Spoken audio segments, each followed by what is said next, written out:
العريس اللي اتقدم لأختي طلع واحد كنت أعرفه قبل ما اتجوز، وبيهددني لو كشفته هيعمل فيا.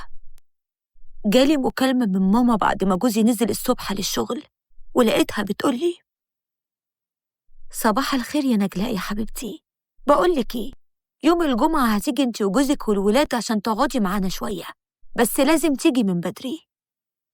ضحكت وقلت لها: يبقى في عريس جاي لندى أختي يا ماما، صح مش كده؟ ضحكت ماما وقالت: أيوة يا لمضة، في عريس، وبصراحة بقى عايزاكي تيجي من بدري وتكلمي أختك شوية. أختك اللي عمالة ترفض في العرسان عمالة على بطال، هي هتفضل كده لحد إمتى؟ رديت وقلت لها: ما بتتحسبش كده يا ماما، صدقيني ده جواز مش لعبة. يعني هي كانت بترفض ليه؟ لأنها أكيد ما حسيتش بقبول ولا ارتاحت، إنما يوم ما ده هيحصل هتوافق وساعتها هنفرح كلنا. عايزاك انتي بس ما تقلقيش. ماما ما كانتش بتقتنع من طريقة التفكير دي، وانتهت المكالمة على إني هروح لهم أنا وجوزي والولاد يوم الجمعة بإذن الله. وجي يوم الجمعة اللي حضرت له وصحيت من بدري قوي وجهزت نفسي أنا والولاد، وأحمد جوزي قال لي: أنا هوصلك وبعدين هرجع أروح عند أمي أقعد معاها شوية، وبعدين هجيلكم بعد صلاة الجمعة. واتفقنا، وبعدين وصلني لحد بيت بابا بالعربية. ولما دخلت بيت بابا كانت ماما مستقبلاني وهي باين عليها النرفزة والعصبية. سألتها بقلق وقلت لها: مالك يا ماما، متضايقة كده ليه على الصبح؟ ردت ماما وقالت: ادخلي ادخلي شوف أختك وعقليها بقى. يا ناس في بنت جايلها عريس بعد كام ساعة وهي قاعدة بتكلم زمايلها في الشغل، وحتى ما فكرتش هتلبس ايه ولا بتفكر تجهز نفسها. هديت ماما على قد ما أقدر، وبعدين دخلت لندى أختي اللي لقيتها قاعدة والغيظ مالي وشها. ولما شافتني قالت: لو سمحت يا نجلاء، مش عايزة أتكلم في موضوع العريس ده خالص، كفاية إني هقابله غصب عني. قعدت قدامها وقلت لها بكل هدوء: يا حبيبتي يا حبيبتي، محدش هيغصبك على أي حاجة، قبليه كأنه ضيف عادي، ضيف عادي خالص، ولو ما عجبكيش يا ستي يبقى يروح لحاله. ليه مأزمة الموقف وزهقانة قوي كده؟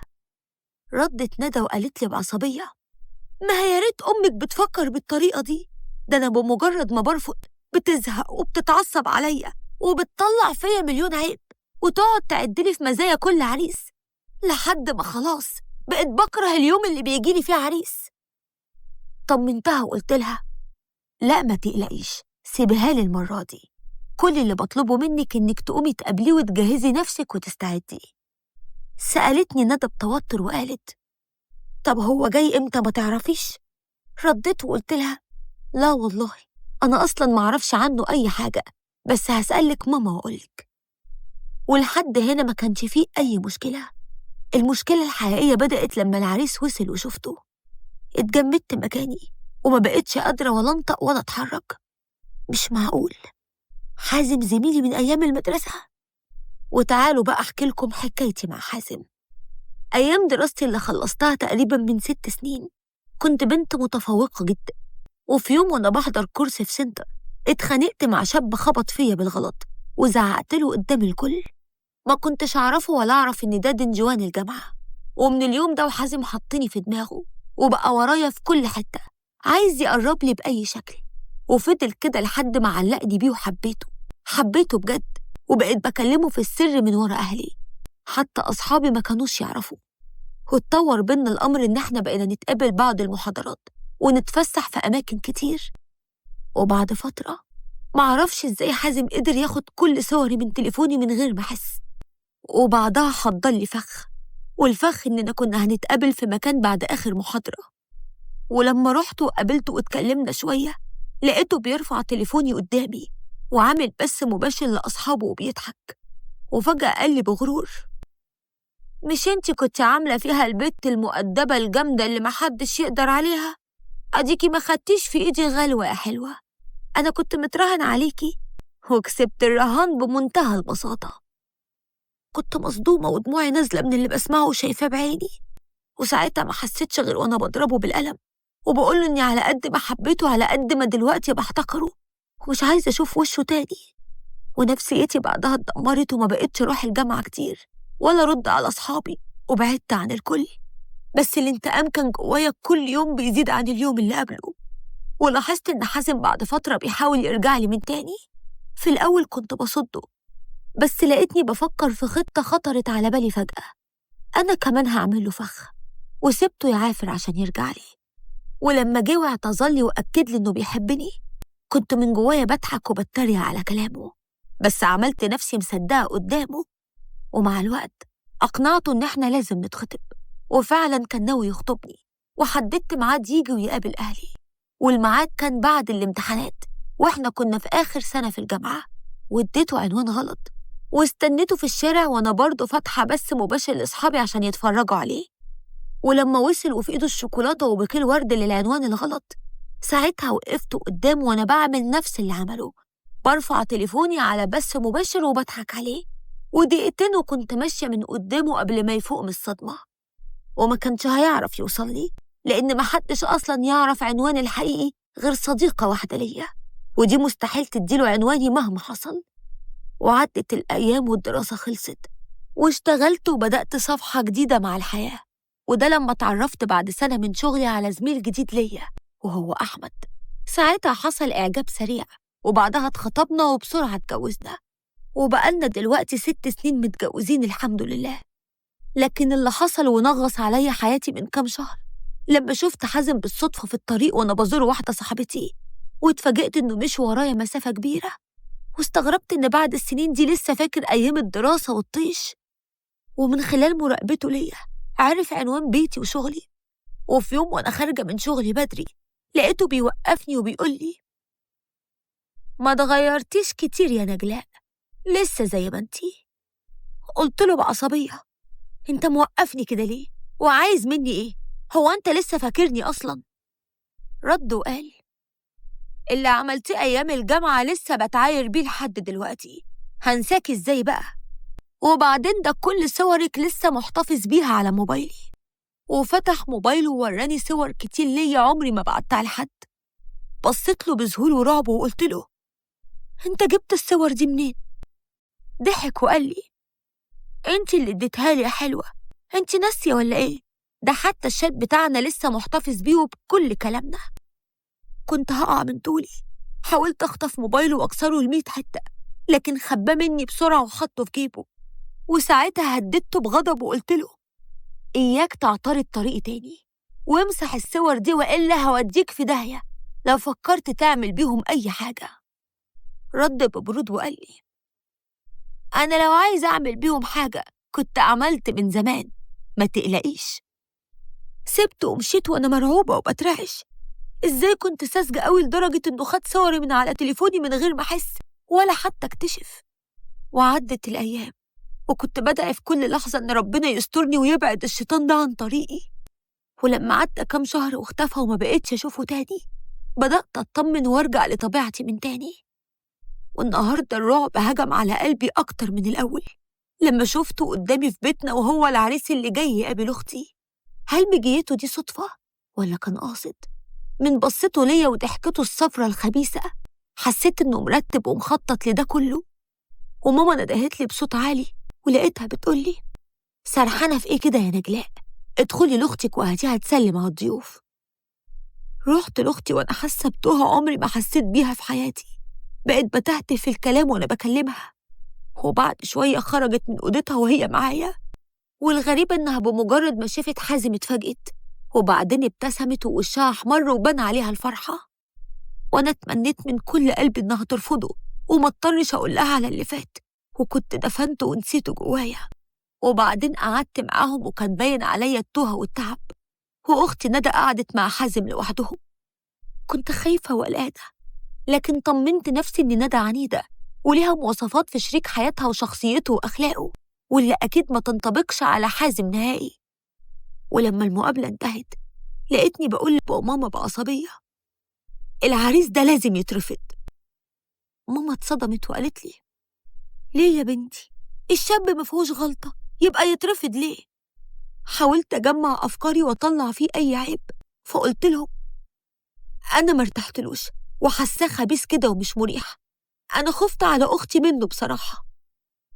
لقيت الكل استغرب ومنهم جوزي نفسه، اللي رد وقال لي: اللي انتي بتقوليه ده يا نجلاء احنا لسه ما نعرفوش عشان نحكم عليه، وبعدين بصراحة أنا ما لاحظتش عليه أي حاجة غلط أو كلمة كده أو كده.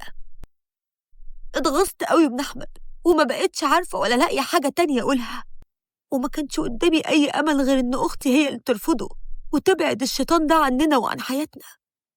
وتاني يوم اتصلت بماما من بدري عشان أعرف ندى رأيها إيه، ولقيت ماما بترد عليا وصوتها باين عليه الفرحة وبتقولي: الحمد لله يا حبيبتي، أختك وافقت أخيرا، دي أول مرة تحصل وتوافق بالسرعة دي. كنت مصدومة، ولما فقت من صدمتي قفلت مع ماما، وفي أقل من ساعة كنت عندهم في البيت، ودخلت الأوضة لأختي مباشرة وسألتها بعصبية: ندى، انتي وافقتي على العريس ده بجد؟ ردت وهي مبتسمة ومبسوطة وقالت لي: أيوة وافقت يا نجلاء، بصراحة أنا شفته من فترة بالصدفة قدام الشركة اللي بشتغل فيها، وحسيت إنه مركز معايا، وفضلت أشوفه كل يوم في نفس المكان، وبصراحة كنت أعجبت بيه قوي، وفجأة اختفى وما بقتش أشوفه تاني. ولما قعدت معاه امبارح صارحني إنه أعجب بيا ودور على عنواني وتقدم لي. أنا بجد مش مصدقة اللي بيحصل. كنت عايزة أصرخ وأقول لها إنه كداب، وفعلا كنت هقول كل حاجة، بس مش عارفة إيه اللي خرسني. ساعتها ما بقتش قادرة أتكلم وحسيت بخوف كبير. ولما رجعت لبيتي كنت بفكر في أي حل عشان أبعد الإنسان ده بشره عن أختي وأهلي، من غير اللي فات ما يتكشف أو جوزي يوصل له أي حاجة. أحمد جوزي غيور جدا، ولا يمكن هيغفر لي حاجة زي دي. وبعد يومين وأنا راجعة من شغلي لقيت حازم مستنيني. بصيت حواليا عشان أتأكد إن مفيش حد أعرفه حواليا، وحمدت ربنا إن جوزي اتنقل لفرع تاني للشركة بعيد عن هنا. وقلت له بكل عصبية: أنا عارفة اللي أنت بتخطط له، وجوازك من أختي لا يمكن يحصل أبدا، أنا مستحيل أسمح لك تأذيها. رد وقال لي والشر في عينيه: بس اللي أعرفه إن أهلك ردوا عليا النهاردة بالموافقة، وحددنا كمان ميعاد قراية الفاتحة. وانتي بقى لو اتكلمتي ما تنسيش إن معايا صور وشتات كتير ليكي، كلام أظن لو جوزك شافه مش هيخليكي على ذمته يوم واحد. ما هو مش هتبوظيلي جوازتي وأنا هقف ساكتلك، ده غير إنك هتكسري فرحة أختك وفرحتي أنا كمان. اتغصت من كلامه وقلت له: فرحتك؟ هو أنت عايز تقنعني إنك مش بتعمل كده عشان تردها لي؟ أنت إنسان مريض ومش طبيعي، يعني حتى بعد السنين دي كلها لسه جواك الحقد ده كله ليا؟ بمجرد ما قابلتني وعرفت مكاني خططت ولفيت على أختي، كل ده عشان تعلقها بيك وتنتقم مني؟ لا، أنا مش هسمح لك تعمل كده. رد ببساطة وقال لي: أنا في كل الأحوال كسبان، لو اتكلمتي وفضحتي نفسك بنفسك قدام أهلك أنا كسبان، ولو سكتي برضه كسبان، والاختيار ليكي. وقال كده ومشي. رجعت بيتي وأنا منهارة وخايفة من اللي جاي، وقبل قراية الفاتحة قررت أعترف لأختي بكل شيء، وهي ليها الاختيار. ولما طلبت منها نخرج شوية نشم هوا بره البيت، حكيت لها على كل شيء كنت أعرفه، وكنت عارفة إنها هتكون في حالة صدمة من اللي هتسمعه مني. لكن اتصدمت لما قالت لي: حازم حكالي على كل شيء، هو جالنا امبارح وقعدت معاه شوية واتكلمنا، وحكالي على اللي حصل زمان ما بينكم، وإنه اتصدم لما عرف إنك أختي، وإن اللي بينكم كان مراهقة أو طيش شباب وكان خايف لا تتكلمي، واعترف لي إني حبه الحقيقي، وإنك دلوقتي زي أخته بالظبط. والغريبة إن أنا اللي كنت مصدومة من أختي، وإن إزاي بعد مقابلتين قدر يغسل دماغها بالشكل ده. زعقت وقلت لها: طب طالما فهمك إني زي أخته، يبقى ليه كان بيستناني قدام شغلي، وكمان هددني بصور اللي سرقها مني زمان من على تليفوني عشان ما افضحوش واسكت؟ تقدري تقولي لي كل ده ليه؟ ندى أختي اتصدمت وقالت لي برفض: صورك؟ لا مش معقول، أنا هتصل بيه وأعرف منه. واتفاجئت إنه كمان بالسرعة دي قدر ياخد رقم تليفونها ويديها رقمه. وساعتها قلت لها: لا ما تبقيش عبيطة، هاتي رقمه وهتصل أنا بيه وهسمعك كلامه بنفسك. ولما خدت منها الرقم واتصلت بيه من تليفوني، كنت ساعتها أكبر غبية، لأنه ببساطة هيعرف إني خدت رقمه من أختي. ولما رد عليا قلت له بتهديد: أنا بحذرك لتاني مرة إنك تبعد عني وعن أختي، وإلا هفضحك وهقول على حكاية الصور اللي سرقتها من على تليفوني، وبتهددني بيها كمان. ولقيته رد وهو مستغرب وبيقول: صور؟ انتي بتقولي ايه؟ صور ايه اللي بهددك بيها؟ انتي جبتي الكلام ده منين؟ وتعصبت وقلت له: امال كنت مستنيني النهارده قدام شغلي ليه؟ مش عشان تهددني؟ رد وقال لي بمنتهى الاستفزاز: انا فعلا سألت عن عنوان شغلك، بس مش عشان اهددك وكل الكلام الغريب ده، عشان عايزه اقولك انك زي اختي، واللي فات انا نسيته ومش فاكر منه اي حاجه وما يهمنيش، انما اللي يهمني هي ندى وبس. ولما لاحظت صدمتك لما زرتكم في البيت، قلقت لا تقولي اي شيء يسوء صورتي، لذلك انا جيتلك وقلتلك كده. انما موضوع الصور ده انا ما اعرفش عنه اي حاجه. اتجمدت مكاني، ده طلعني كمان كدابه قدام اختي، وانا بسذاجتي خدت رقم واتصلت زي العبيطه وحطيت نفسي في الموقف ده. قفلت في وشه بغضب وايده بترتعش، ولقيت ندى بتقولي بشخط: اظن انه ما غلطش في شيء، لاني لو مكانه هعمل نفس اللي عمله واحاول ابين حسن ظني. لو سمحتي يا نجلاء ما تتدخليش في الموضوع ده تاني. وهنا اتنرفزت وقلت لها: هو انا مستحيل اسيبك لشيطان زي ده عشان يدمرك وينتقم مني؟ ردت ندى بتريقه وقالت: هينتقم منك؟ ينتقم منك ليه بعد اكتر من 6 سنين؟ وهو لو معاه صور ليكي ليه ما استغلهاش لو عايز ينتقم منك؟ عيطت وقلت لها: صدقيني معرفش، بس اللي اعرفه انه كداب ومش ناويلك على خير. لو ما صدقتنيش هتخليني مضطرة احكي لبابا وماما كل حاجة، وهم ساعتها اللي يتصرفوا.